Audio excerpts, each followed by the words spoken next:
د هلمند عامې روغتیا ریاست کې اونیزه اداري غونډه ترسره سوه. د ولایت مقام مطبوعاتي دفتر وایي په یاده غونډه کې د ریاست کاري غړو، د روغتونونو امیرونو او د یو شمېر همکارو مؤسسو مسؤلینو ګډون کړی و.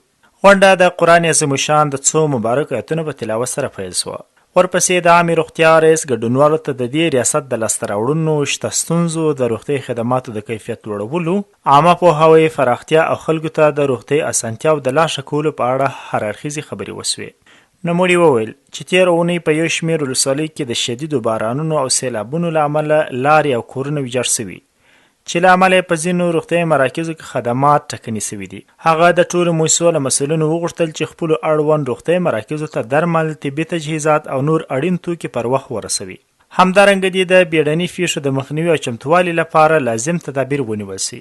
د عامې روغتیا رئیس د مؤسسو مسؤلینو ته سپارښتنه وکړه چې د روغتیایي مراکزو د کارکوونکو پر حاضري جدي څارنه وکړي، ترڅو خدمات په منظم او معیاري ډول وړاندې سي. همدارنګه د څارنې ټیمونو ته لارښوونه وسوه چې د پلان له مخې دې د روغتیایي مراکزو، درملتونونو، خوراکي توکو پلورنځیو، فابریکو، قصابیو او سلمانیو څخه منظمې او دوامداره څارنې ترسره کړي.